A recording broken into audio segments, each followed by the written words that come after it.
a second, Angel. Hey, everyone. I just want to introduce our host for this evening, Miss Angel Chandler. She is absolutely a dynamic force in network marketing, and she's worked for some of the greats. She's worked alongside some of the greats in the industry.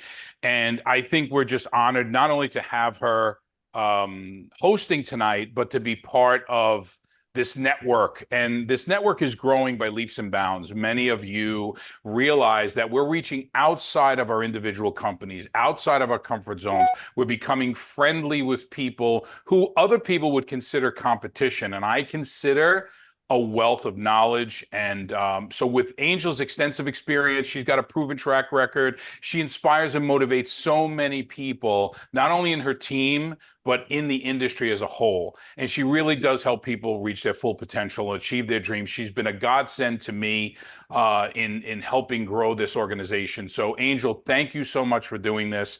I appreciate your passion. You're probably one of the most authentic people I know, and your commitment to empowering others, no pun intended, is phenomenal. So Angel, why don't you host us tonight? Well, thank you so much, Paul. With those kind words, I can't even say you really put me on the spot, didn't you? No, the feeling is so mutual, and I'm so excited for tonight. I think what you said there really hits home for me. Collaboration for me from the beginning of when I was shown this profession has been a key to my success, what I learned, the wisdom, the things that you just absorb. If you're here tonight, guys, get ready to absorb. Be a sponge. Listen to these legends that we have here tonight, sharing with you their enthusiasm, their passion for the industry. But there's going to be so much gold dropped here tonight that you 100% want to be present. Just turn off all the distractions around you. This is a time we want to say, put your phone down. Don't listen to any notifications. You don't need to do any follow-ups, any prospects, nothing like that. This is golden time. And I love that Empower Hour, guys, is evolving. And it's turning into this space where we're bringing in people with the wisdom that Joe and Izzy have. And I'm so excited for them being here. I'm going to introduce Joe, and then I think, Paul, I'll pass it to you to introduce Izzy. Joe, guys, I met him on LinkedIn just recently, and I took a look at his profile. And I think, Paul, you and I were working, like literally working together on Zoom during that moments that I was doing that. And I'm like, hey, do you know Joe Garcia? And he was like, oh, Joe, oh my gosh. Yeah, I talked to him. And Izzy, I was like, oh my gosh, he looks phenomenal. And so, guys, you need to go over to whyjoegarcia.com. There's a couple of free resources that he has there for you on manifesting your best life, on understanding the paradigm of network marketing. 31-year veteran in this profession, 60 plus countries that he's in, just has built a massive global organization with over 2 billion in sales volume. So do you think we stand to learn a little bit from Mr. Joe Garcia, who has graced us with his presence tonight? When I asked him if he would come and join us on an Empower Hour, it was an immediate yes, which was just so fantastic. And so it's a blessing for me to get to hear from you. I don't know if I've been under a rock, Joe. I don't know how we haven't connected and I haven't been learning from you, but I'm so excited for tonight. And Paul, and guys, Paul Capozio is just incredible. If you don't know him in this profession, I know a lot of people who come to Empower Hour do. He's a multiple seven-figure earner. First network marketing company that he's done came from Wall Street and building a $1.5 billion industry or business in just traditional business. And he brings a total different style to network marketing, which is why I partnered with him and said, yeah, this is a guy I can definitely do big things with. So meeting him and knowing that he has relationships with the quality of people like Joe and Izzy makes total sense to me. When I heard that they're all great friends and joke around and have been on calls, that makes sense, right? So, Paul, I'm going to pass it over to you to introduce our wonderful dear friend, Izzy, an amazing mentor as well. So I'll pass it to you for that. Thank you, Angel. So here's the thing, guys. 47 years in the industry, Izzy has been, okay? And he's so willing to share that information. He's held executive roles. He's been in the field his entire network marketing career. He's worked both sides of the fence. And I think that's a lot of value. 10 different companies in that 47 years, every single one from scratch. If you know me, you know I love startups. It's a little bit of a grind. His smallest organization was 10,000 people. His largest was 300,000 people. One of them, he did a business with Lee Iacocca. If you don't know that name, Google it.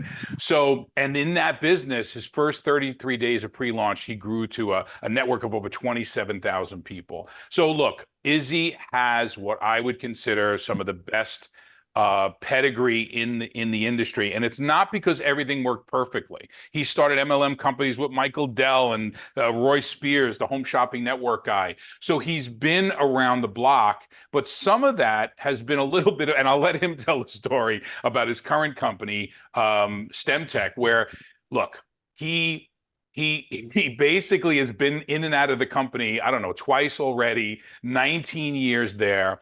But here's what I'll tell you. In this competitive landscape, I was been able to form this amazing friendship with him. And it happened very quickly. And I don't know what he sees in me. I hope to see in myself what he sees in me and talks about that. So he's been a real, I want to say mentor, but also friend. And look, we're trying to elevate each other. We're trying to create this culture of collaboration and people working together. Stop being that Daffy Duck. Mine, mine, mine, mine, mine. It's all mine. And start realizing that there's an abundance mindset involved. So Joe and Izzy, I love you guys for doing this. Joe, we keep building our relationship, and I know it will get better and stronger over time.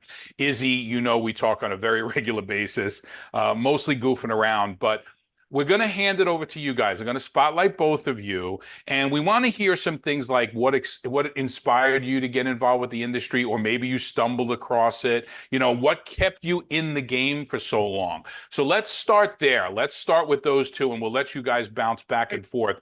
Let me get rid of me and Angel. Thank goodness. Hold on. Let me get rid of us because remove. Hold on. What are we going to remove from Spotlight? And let's get Paul removed from Spotlight. And let's get Joe spotlighted. And let's get my boy Izzy spotlighted. And there you are. Good looking guys. Guys, tell us, take turns. What made you get involved with this insane industry? And if it's a stumble across it or somebody lied to you when you signed up, that's absolutely fine. And the other thing is, how do you stay in for so long? You want to start, Izzy? Sure, why not? You know what? The word stumble into this industry really fits the bill for me, Paul.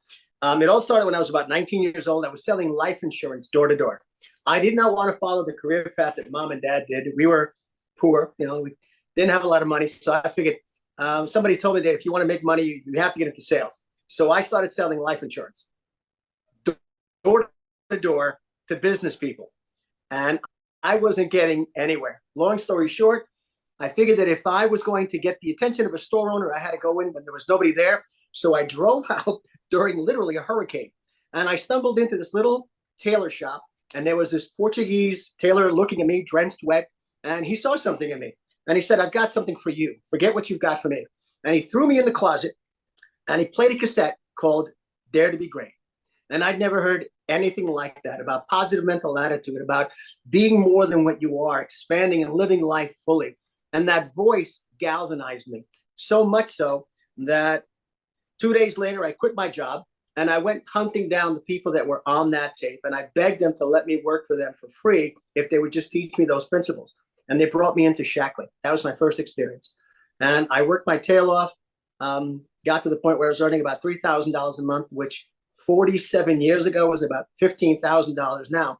Now, keep in mind, my dad was a dishwasher. He brought home about $40 a week. Mom was a seamstress. She brought home about $55 a week. She did more than dad. And here I am bringing in $15,000 a month, the equivalent. That got me started. That was my beginning.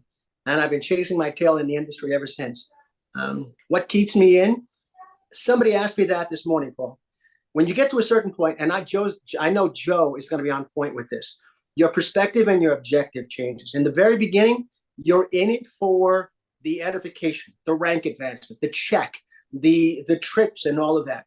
And then it's accumulating all the toys, the watches and the house and the boats and the cars and the planes. Been there, done that. You know my story. I wound up losing it. At some point, your motivation changes. It's not so much about what you're going to get.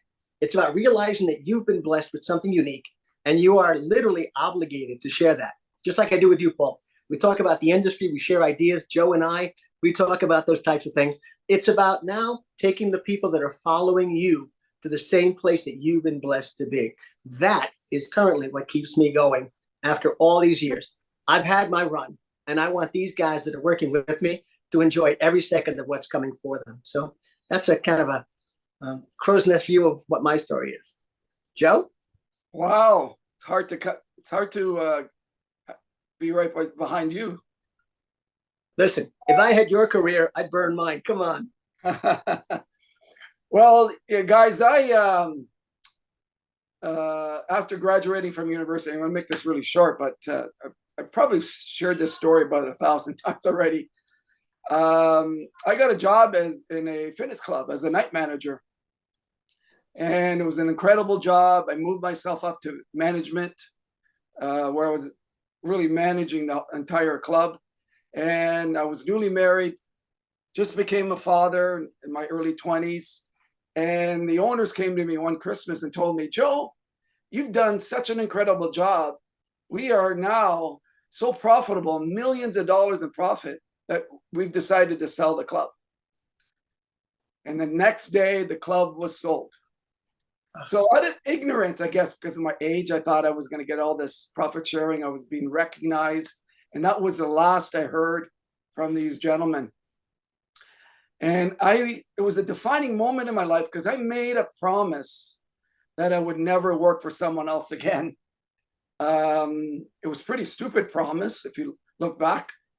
I was a new father, just got married a couple of years, and I'm never going to work for someone else again. And all I had was managing a health club. But the reason why I promised myself I would never work for someone else again is because I recognized at that moment that I had no control over my future. And I would never, ever reach my goals and dreams working for someone else. And so I made that decision. I had no idea where I was going to go, what a good business was. I started subscribing to a lot of business magazines. And I was getting pressure from my mother-in-law. We were living with her at the time, and she was saying, Joe, when are you really going to get a job so you can take care of my daughter? And I remember this like it was yesterday. I don't know what compelled me. One Saturday afternoon, I came home and I started to write down what I wanted my life to look like 10 years from that moment. And it was just an hour of inspiration. And when I looked at that piece of paper, I fell in love with my dream. I found my purpose in life. And it nearly brings me to tears because I remember the feelings I was having at that moment. It was so very clear on what I wanted. So the first thing on my list was I wanted to work from home because I wanted to be there for my family 24/7. I wanted to travel the world. I had all the places in the world where I wanted to live, where I wanted to go traveling, get up and go anytime I wanted. I wanted a dream home here on Lake Ontario here. I'm in the Toronto area. So as I was going down this list, I could see very clearly where my life was going to take me. And I fell in love with that dream. And then about a month later, I'm in my local library. I know I manifested this. This was not a coincidence. But a gentleman walked up to me and introduced me to network marketing. And he had shared with me, Joe, I can show you how you can work from home. And I thought, oh my God, that's dream number one. I want to work from home. And I was invited a couple months later to an event, June 23rd, 1993. I'm sitting in the back of the room. I don't know if anybody's had that come to Jesus story where you have that born again Christian moment in life. But I was sitting in the back of the room because I brought my brother with me. It was a super Saturday, trainers all day long. And within 2 minutes, I knew that this was the vehicle to my dreams. I absolutely had no doubt.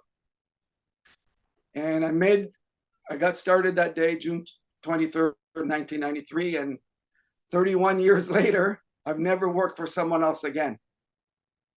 And get this, guys, And thank you, Angel, for talking about my manifesto on having your best year ever. You know, I've got a passion, guys, in helping people manifest things into their life. And going back to my story 31 years ago, I manifested that gentleman in the library.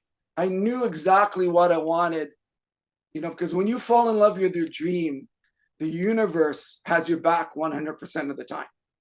And get this, that company was 3 years, 1996. I was qualifying for the top position. I made more money in 1996 than I did the previous 2 years put together. And the company went bankrupt. Filed for bankruptcy protection. And I stayed there for 3 or 4 months, hoping they would get out of bankruptcy, Chapter 11. But I realized it wasn't going to happen. And it broke my heart.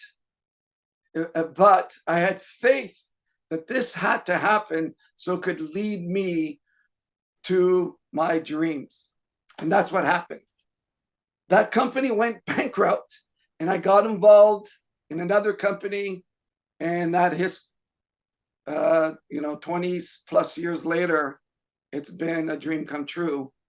And again, all because I fell in love with my dream. So unfortunately, a lot of us get involved in the industry because we want something. Usually it's because of money, or we get a product story. But I always tell people that if you don't fall in love with your dream, it's never going to happen. And what will happen is that you live your life by default. There's no purpose, there's no direction, and you'll make the wrong decisions. I'm sure Izzy can share with you all his experiences over those decisions. But if you're very clear on what you want and you're in love with it, you have the universe at your back. You will have incredible success long term. You will manifest it, provided that, because I don't know if any of you have been married or you fell in love for the first time. And when you fell in love with the first time, that person was always playing in the movie of your mind. You didn't have to think, okay, it's 1 o'clock, I got to think about her or him. Or now it's 5 o'clock, I got to go and think about her or him. Because of the love, that person is always in your mind. It's playing in the movie in your mind. When you get your dream to that point, you become unstoppable. For example, when I first met Paul, Angel, we first met on LinkedIn. We were just chatting back and forth. And then we got on the phone. And I realized really quickly that Paul was in love with his dream. He knew what his purpose was. There was no doubt in my mind that he knew what his purpose was. I didn't even have to ask him the question. So get this, since the beginning of my journey, 31 years later, I have been pitched less than 6 or 7 times in this industry. Legitimately. And I'm always wondering why that's the case. It's because the second thing that I did back in June 23rd, 1993, is I made a promise that I would never quit. Most people use the word try. Have you ever tried to pick up a pen if you dropped it? Try is the worst 3-letter word in the English language. Because I made a full commitment. I burned my bridges. I knew the only power I had was the commitment to myself, the word to myself. And by me making my commitment, it carried an energy forward that enabled me to manifest over and over and over again because of that commitment. Was it tough? Yes. Were there disappointments? Yes. But I never allowed myself to think about quitting, no matter how hard it came. So that leads me to one more little story. 1998, this company that I got started after the bankruptcy, 1998, it was having some financial challenges. And so the president of the company got us on a conference call. Remember those days, conference calls, no Zooms.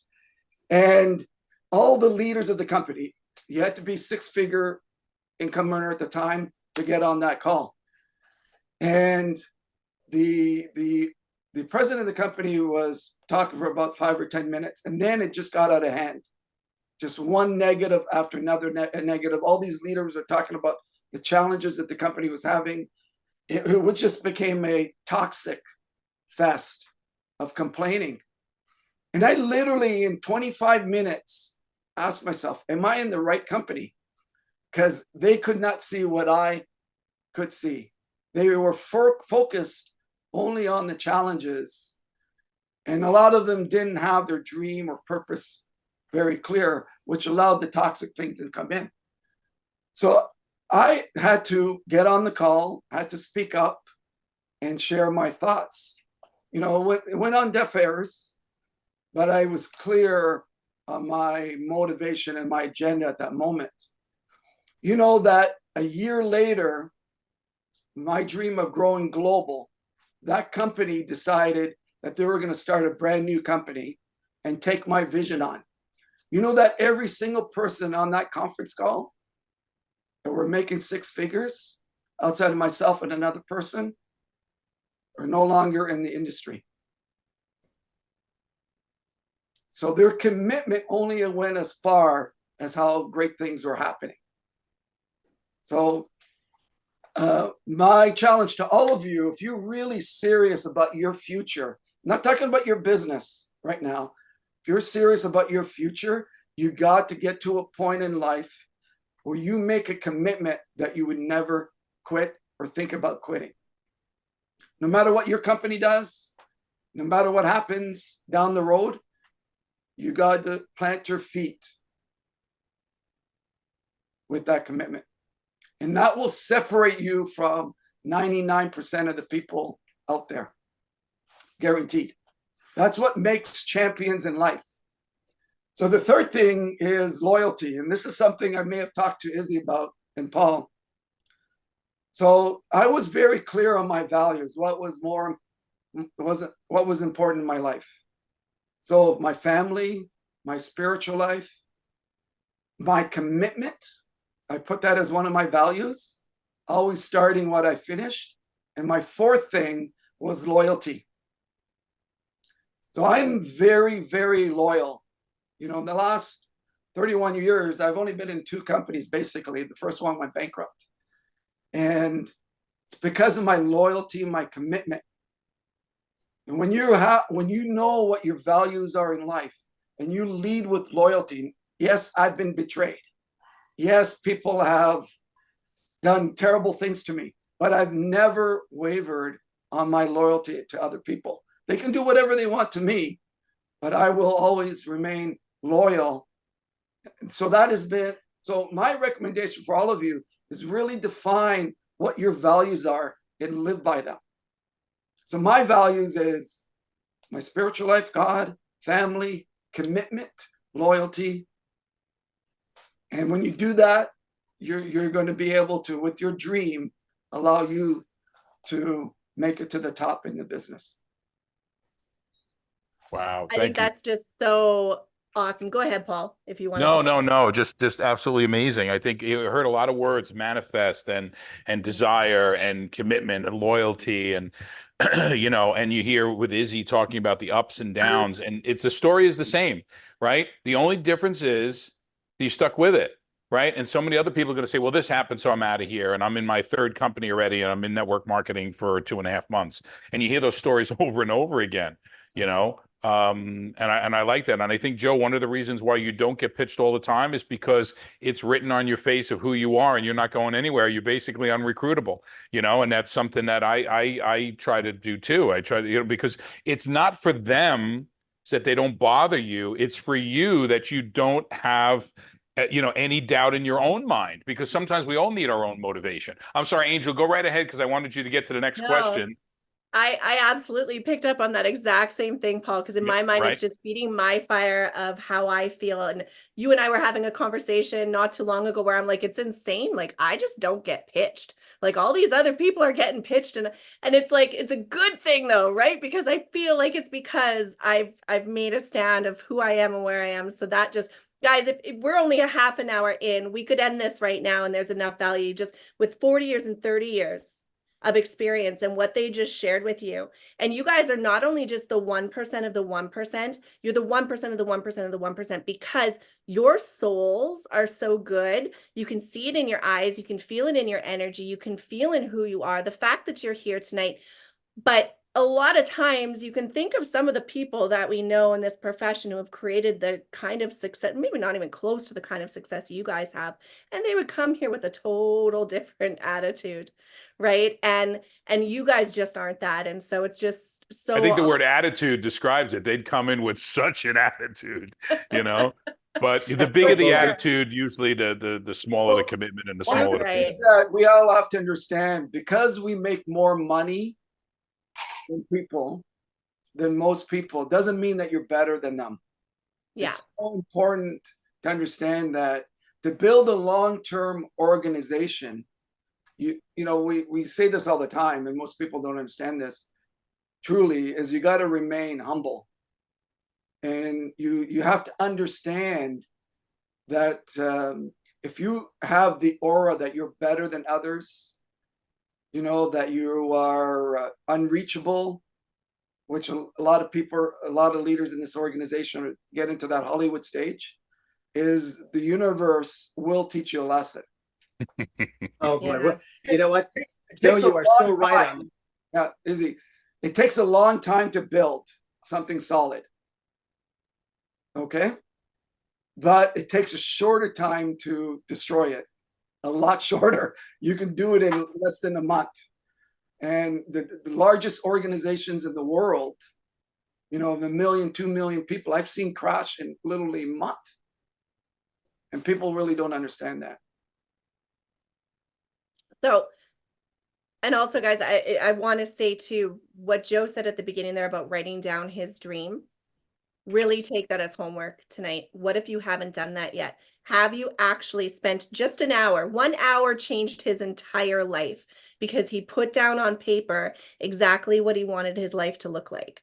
So when we talk about this all the time, write down your vision, write down what you want to see, what you want to feel, what you want to have, what you want to be, what are you doing? So that was so powerful. Take that as homework tonight. I want to ask you guys, obviously, with your experience, you've gone through social media coming in, everything changing, the whole industry challenges that I'm sure you've seen that we couldn't even imagine. Most of the people on here don't have near that length. I'm 12 years, Paul is 6. I know we've got a few people on here that are some awesome builders as well, but most people, the average here, are probably within their first 1, 2, 3, 4, 5 years. So if you guys had to go back to now, post-COVID, post everybody being hit up with network marketing left, right, and center, where would you start right now? What would you focus on? What would be your 3 focuses if you had to focus? What would you do now? What would you do differently than you did before? What are you seeing people make mistakes of now? What are you seeing as maybe as a missing thing? I know these are all like just a bunch of loaded questions, but what would you do? What kind of wisdom could you give us on what you're seeing happen now? I don't know about Joe, but I wouldn't change a darn thing. Back in the dinosaur days when Joe and I first got started, in my particular case, we were the company. We carried inventory. We had to deliver the product. We had to cut the distributors' checks. It was daunting. If I lived in New York and I recruited Paul in New Jersey, I was big stuff. If I recruited somebody across the country, I was a monster. Heaven forbid I crossed the border into Canada. I was just untouchable at those points. What I wouldn't change about that is the fact that that taught us resilience. It taught us a work ethic. You know, being involved in that nitty gritty, we developed a thick skin. And that's where the desire to be, well, that's where the impetus to be persistent was there, because we had this massive inventory that we were responsible for. My family depended on me moving that product. So I wouldn't change any of that. Having to go out and just really grind it. It gave me an appreciation for what I had actually built. Today, the industry is ridiculous. Well, it's simpler. It's not easy. It's still a toil. It's still work. But I think one of the greatest things that happened to us from a professional point of view, it was horrible for the world. But COVID validated every statement that people like Joe and I made 20, 30 years ago, that you don't have to be shackled to a desk or an office or to an environment that isn't conducive to your well-being to make a living, that you don't have to do the 40-40 club, 40 hours a week for 40 hours, for 40 years to retire on 40% of your income and be 40% less happy than you should be. That's not a reality. COVID proved that you can work from home, and people have gotten accustomed to that. The aspect of social media, does it make it a little easier? Yeah, perhaps. Where Joe and I used to make a phone call to reach out to people, it made it a little bit simpler. You can actually instantly contact our followers. Joe, I don't know what yours are like. We would send out those videos and those cassettes and the brochures, and it would be days in between. Now, if somebody doesn't respond in 20 seconds, people get upset. So that's a negative to me. You don't really build those solid relationships like we used to back in the day. But everything changes. I like where the industry is now, with the exception of the what I call disco lights and monkey fur that go out there. It's these flashy deals that come and go, but it's part of the biorhythm of the industry. Those are kind of weeding themselves out, so to speak. And the companies with legitimacy, like the one that Joe's with, like the one that I'm with, like the one that you guys are with, they're standing the test of time, and they're giving people a real platform to work from. So if you can distinguish, what's real and what isn't, there's no fast buck in this industry. Yeah, some people come in here and they make a lot of money real quick, but you have to wonder why. What was the background? What did they do? Just because they hit it in a month or 6 months or a year, there's always a backstory. I love the people that come in here and grind it out, and they get the ups and downs. I got thrown out of my company 3 times because I disagreed with management on behalf of the distributors. But to Joe's point, I love my company. I love my product. I love the people that I'm with. So when they invited me to come back because I was validated, can you help us fix this? I went running back. You have to have that passion. I just wanted to touch on that. I really respect the fact that someone like Joe Garcia mentioned that, because it is the cornerstone of what we do. This is a long-term perspective, and you need to be persistent. And if I can, Joe, I want to compliment you as well. I love the humility aspect. Too many people start making money, and all of a sudden, they're the big cheese. I remember going to I was in Punta Cana with my wife on a quick little holiday, and one of the network marketing companies was there, and their top leader got into the elevator. I knew what they made. I out-earned them. And I started to have a conversation with them, and they basically insulted me, which was kind of funny. My passive remark is, I'll see you tomorrow at dinner. Why don't you look me up on Google? Their attitude changed. Guys, a check doesn't make you any better than anybody else. I'm no better than Joe. Joe's no better. Joe might be better looking than me. So is Paul. But we're all the same. We're cut from the same cloth.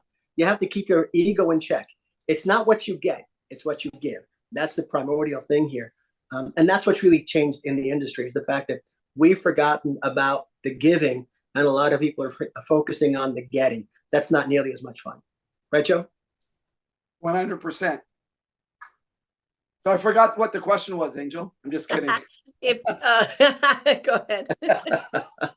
So I do not look into the past. And the reason why I think a lot of us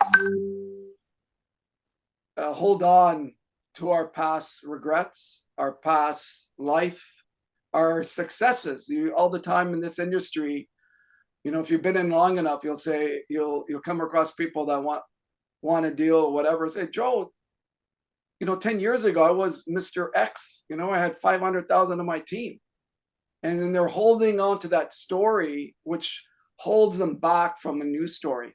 So I'm always challenging myself every year because one of my principles of success is leading by example. I do not ever tell my people to do something that I'm not doing right now. So today I'm still the #1 recruiter in my business,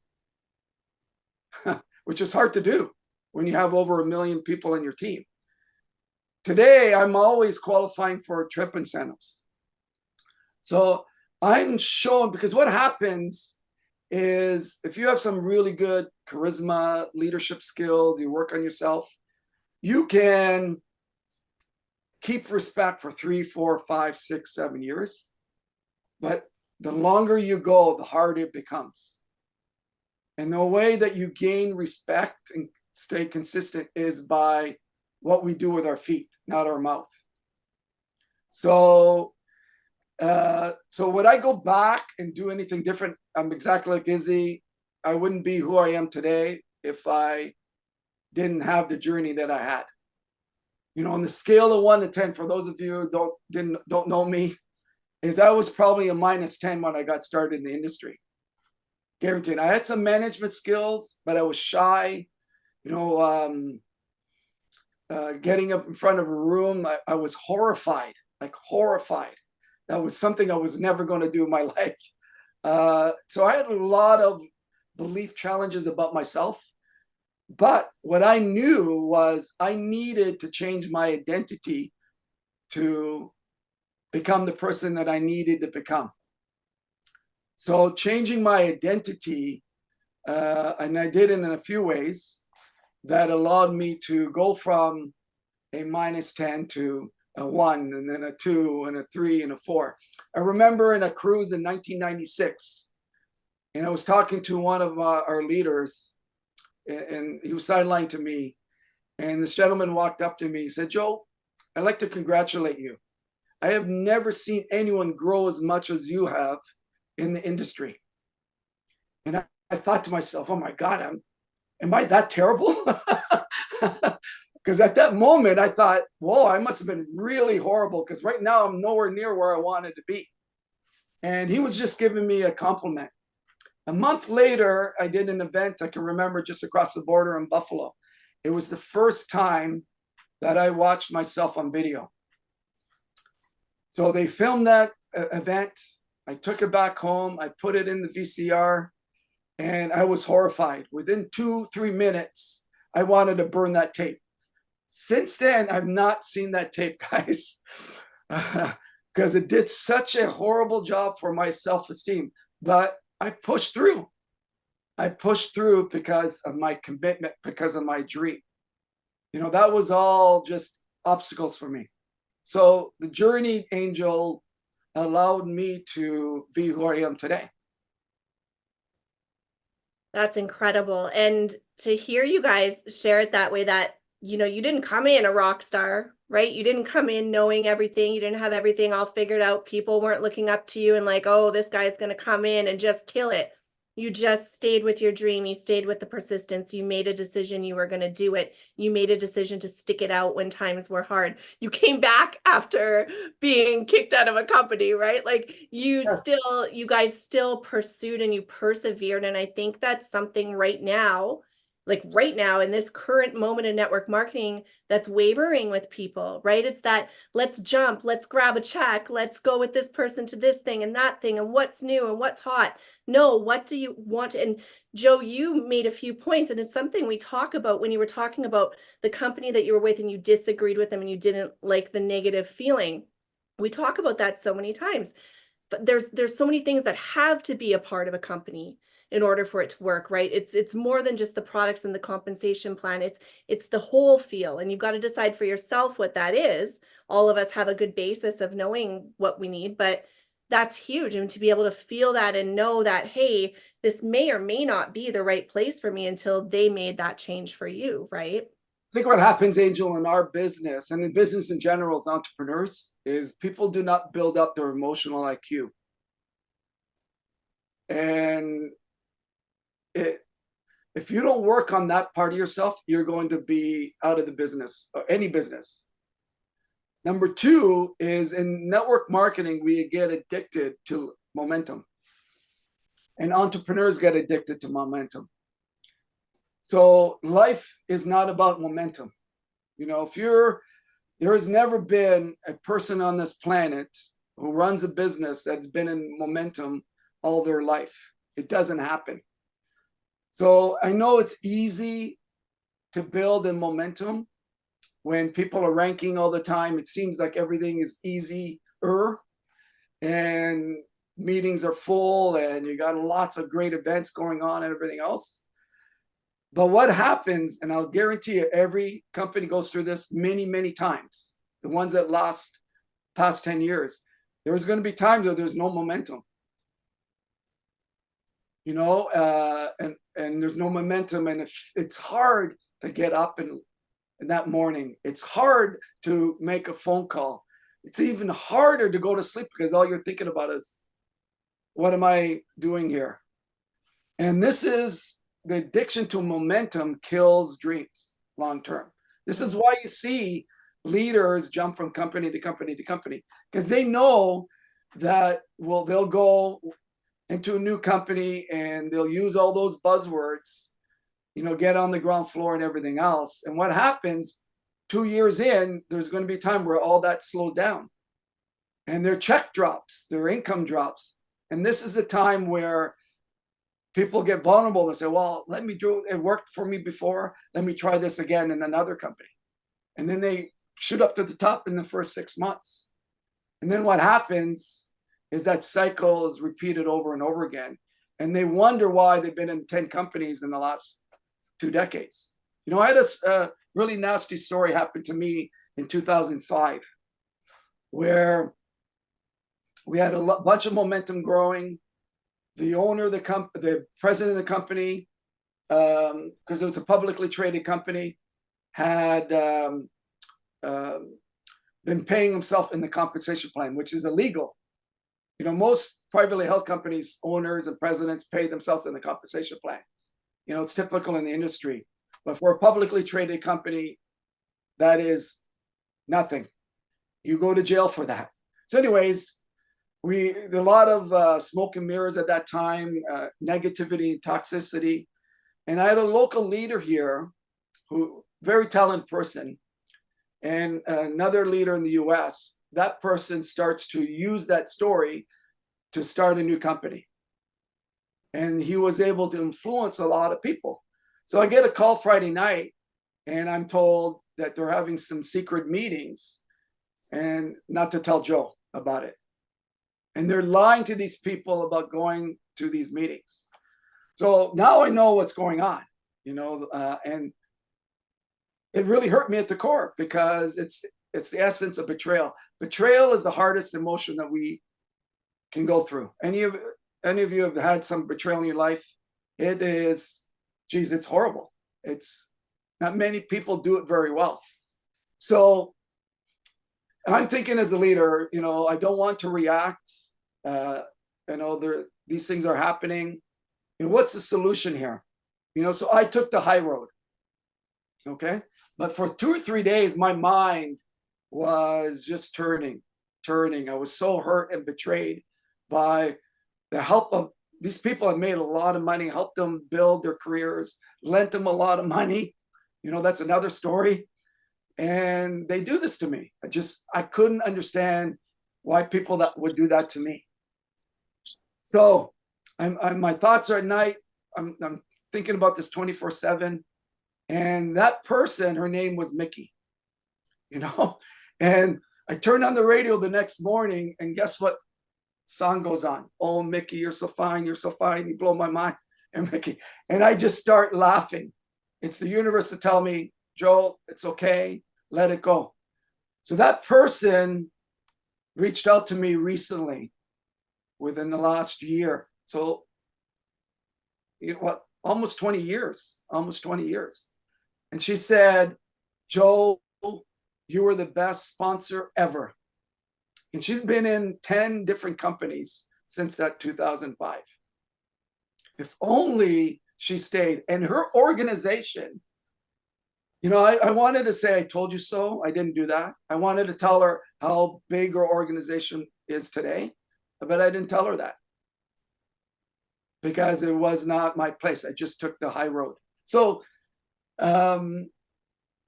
these are kind of the things that we will go through. But because you make a commitment, great things, you'll always win in the long run. Always. Angel, can I add something to what Joe's saying? Go ahead, of course. Sorry, I was muted. I said, of course. Joe, you tap onto I personally believe is one of the most fundamental keys to succeeding in any company. There's 10,000 companies every year that start up in network marketing. And a few minutes ago, you said that a lot of success is about falling in love with the dream. Guys, if for whatever reason you find that your passion for what you're doing is waning, it's because you really are not believing in your product, you're not believing in your company, or even worse, you're not believing in the validity of your particular dream. You really have to have those three aspects embedded. Joe and I have been through some major travesties. I've had companies fall apart on me. My particular case with my company, I was there 18 years ago when it first started. I fell deeply, deeply in love with what my product was going to do for people and the potential that I saw it bringing to people around the world. My company went into bankruptcy. Most people at that particular point would wash their hands and walk away and say, I'm going somewhere else. But when I was asked to come back to that company after having been thrown out by the previous management, the new management called me in. It was like returning to my first love because I still believe in the mission that we had with that particular product. Like Joe, you'd have to drag me out of my company with dynamite. It is that measure of conviction that you have to have. Your desire to be where you are and do what you do. My mentor said that desire has to turn into a white hot passion. You can't be tepid about it. You can't be cool about it because that conviction is going to carry you through the inevitable hard times. You know, even in our days right now in our careers where things are pretty good, you know, there's days that make you question. Somebody asked me that. You know, are there days that you question your role in the industry? It's almost every day. Something will happen like, what the hell am I doing here? But it's the passion for the work. It's the joy that we get when we see our people advance. I had a conversation this morning with one of our Latin distributors. This woman came from Mexico, got a job in a factory making $2,500 a month.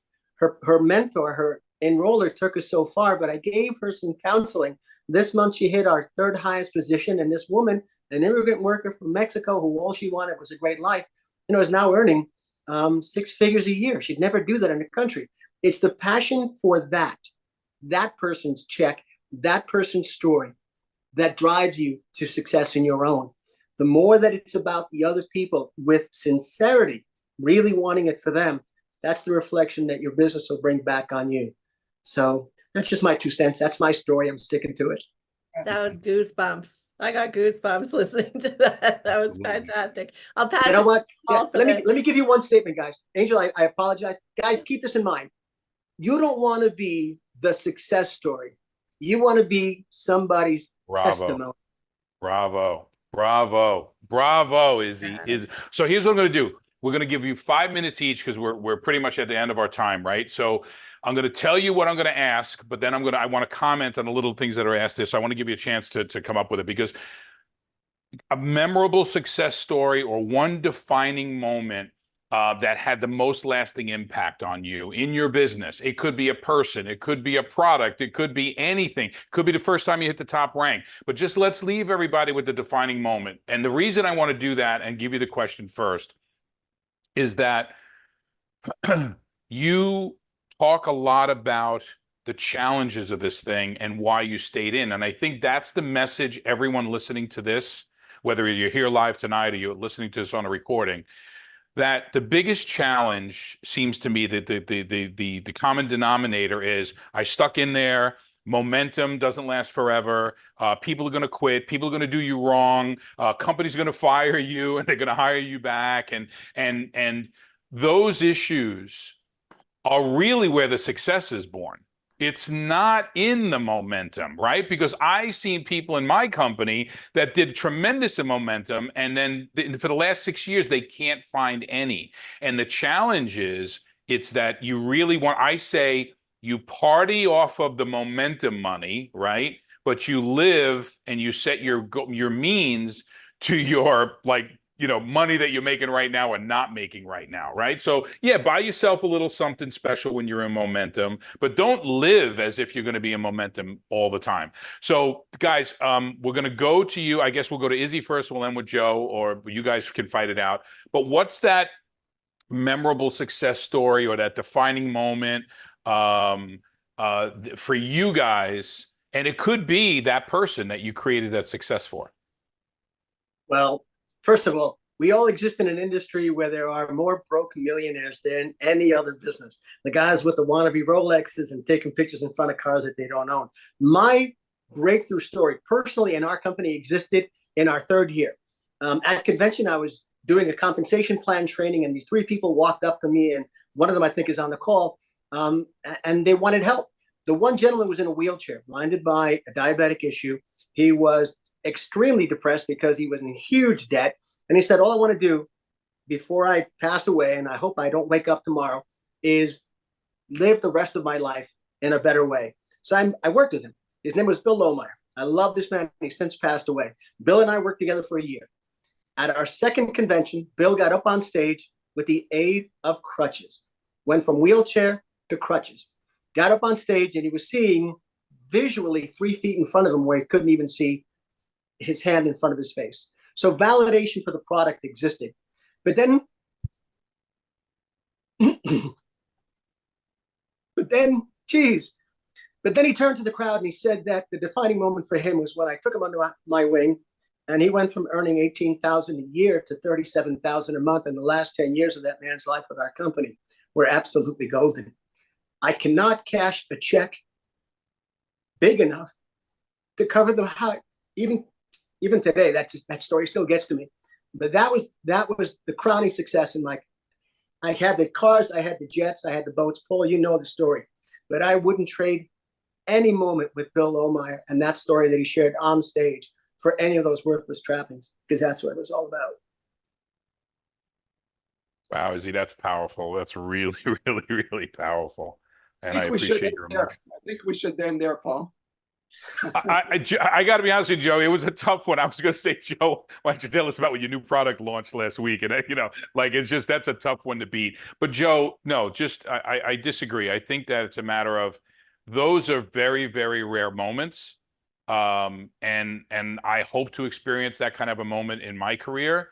But also, there's those single moms that need a car because they can't get to.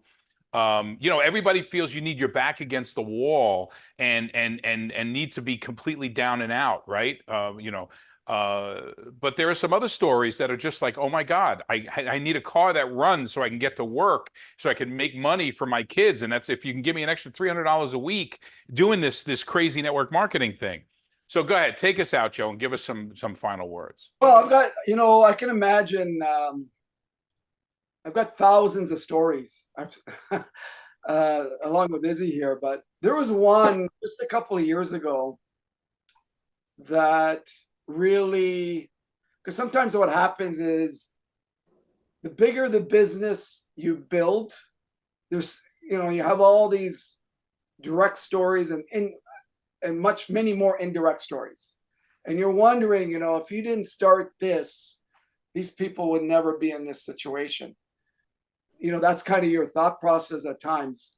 But, I was at an event in Hong Kong where I was the keynote speaker. So I was speaking to over 25,000 people. And I thought about 1993 when I got started. I was horrified to speak in front of 10 people, 5 people.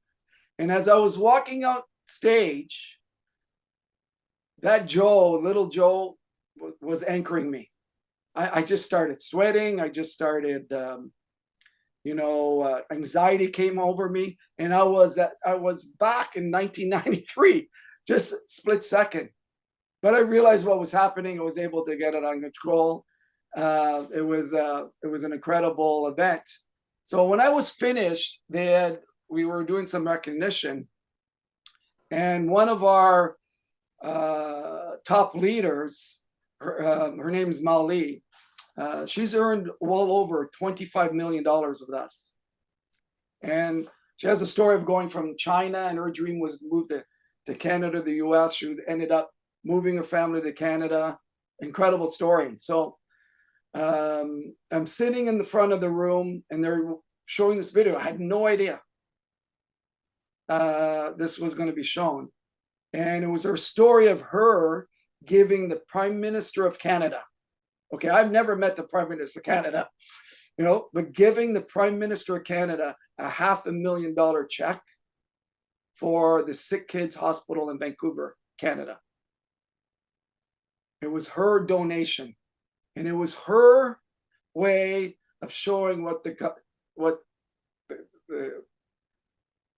Canada has done for her and her family, and her gratitude with regards to her as an entrepreneur.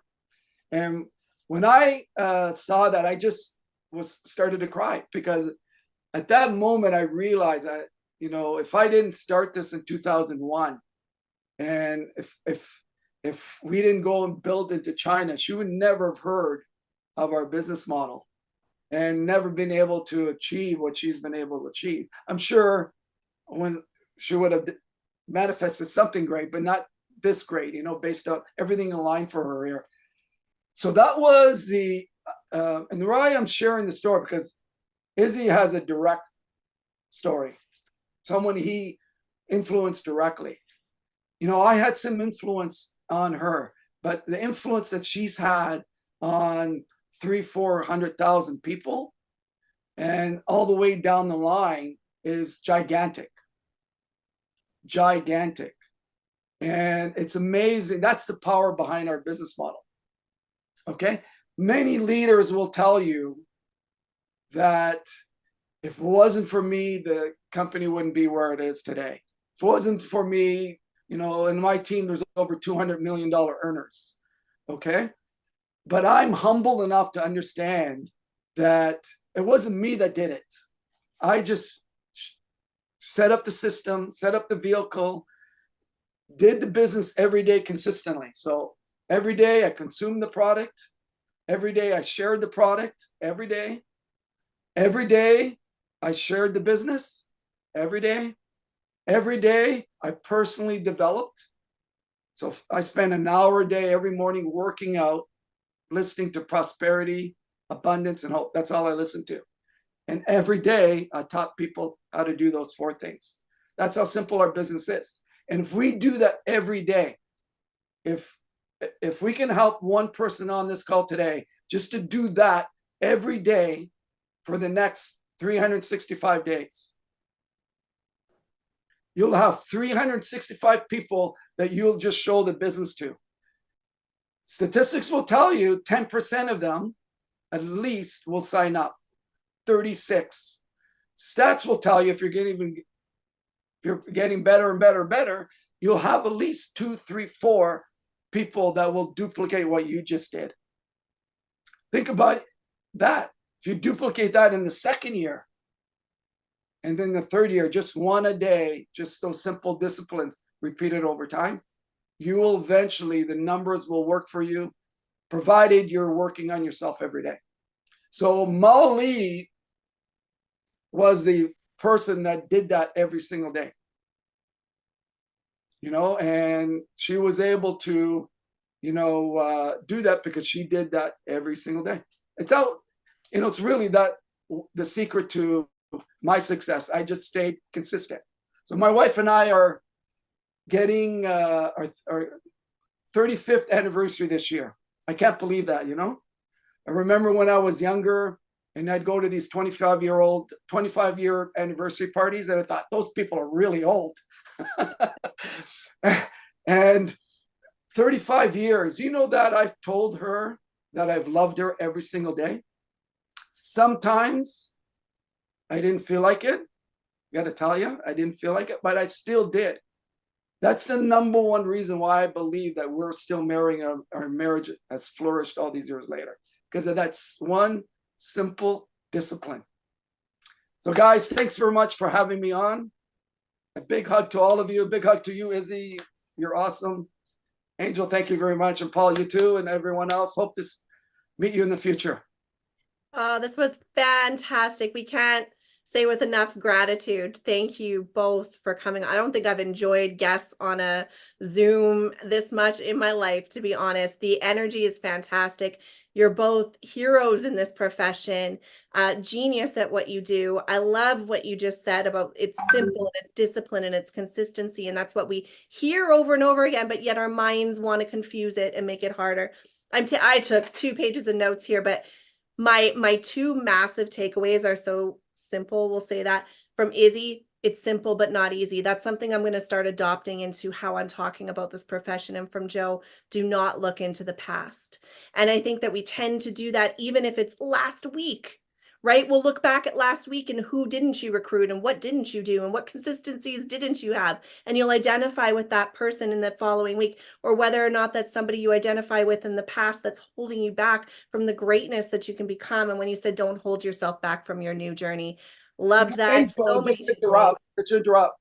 When Paul goes to South Korea, and I know he built a big team over there, people always see, okay, he's gone over there and he's done that a few times. I've been to South Korea maybe 24 times, but it wasn't Paul just lucky getting that downline or whatever. It was that consistent work that he did well before that made that happen. So I want to, a lot of people say, oh, that guy's lucky, that guy's lucky. But I know it's that work that he did consistently every day. Can I add something, Angel? This is to you and Paul, but this is more to your team. Guys, Joe just said something. Paul didn't get lucky. The lucky ones are you guys, the ones that are attending this call. Joe and I stumbled into this industry. We had to figure out by ourselves. We had to stumble through and just discover the nuances and the little tricks and secrets that make it work. You're also incredibly fortunate to have access to people like Angel and like Paul. In short time, they've become masters of the profession. They've made some great connections, but more than anything, they have tremendous insight to offer. Having a good mentor and someone that can guide you along the way can shorten the learning curve. Make use of this call. Whenever it's offered, don't get in here alone. Bring some friends. The things that you're going to pick up from Angel, from Paul, and the people they're going to bring into your lives will make your 47-year career extraordinary and a lot easier than ours was. So kudos to all of you. You're in the right place with the right people. Make it the right time for you. And Paul, I'm heading down on a road show in South America. And then after Europe, I'm looking for a bodyguard.